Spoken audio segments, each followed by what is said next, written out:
regarding the Surrey homicide from the 22nd at Tamanawis Secondary School. The 17-year-old was taken into custody about 20 minutes or so after police responded to the call.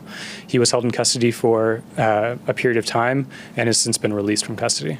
At this time, no one has been charged. We are still working, obviously, to collect evidence. It's very early in the investigation. We'll continue to gather that evidence, work with Crown Counsel towards charge assessments and potentially having charges down the road. Just because someone is released doesn't mean that they can't be arrested again if the grounds come back, if there's future grounds, or if future evidence is collected. One thing I can say about this investigation is there's a lot of information that's being shared through social media and different websites right now. I warn you to take it with a grain of salt. There's a lot of stuff that's out there that's certainly not true or speculation. I don't want to speak to anything specific that I've read particularly, but unfortunately I have seen a lot of information out there that is not being sourced, it's not factual. So whether he was there for that purpose, it is something that we're going to try to speak to everyone who was present, anyone who was with our suspect prior to, who could give us that insight. We ask that anyone who knew the suspect, who had been with him that day, please contact the Surrey RCMP or IHIT, as we'd like to speak to you. We know there was many students that were present at the time. We've spoken with many of them, but there are many who still have yet to come and speak to police. If you or any of your loved ones are aware of what happened, were present at that situation, now's the time to do the right thing, to come forward and speak to IHIT as we try to bring justice to this young man's family. He was 18 years old and didn't need to die. So if you have any information regarding this incident, please contact IHIT. It is believed that the two knew each other? It is believed that they were known to each other. That we've learned through witness statements. But we don't know what caused the confrontation? Again, we're still working to speak with any witnesses that were there that could give us that insight.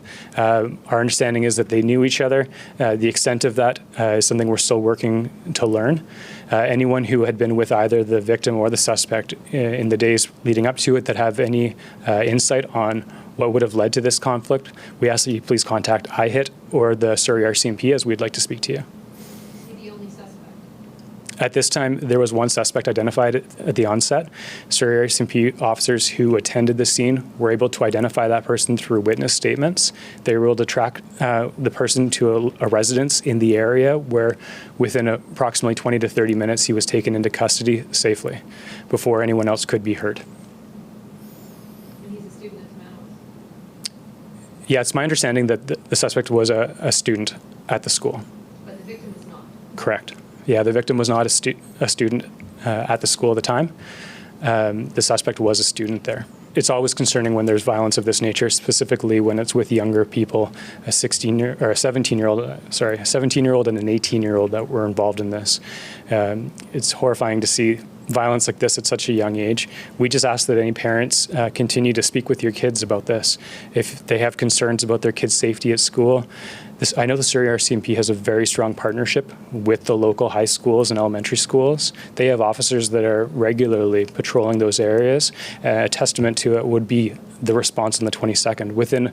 I believe it was within 6 or 7 minutes, members were on scene attempting to provide life-saving treatment to the victim. He was able to survive until he got to the hospital. Unfortunately, he succumbed to his injuries there.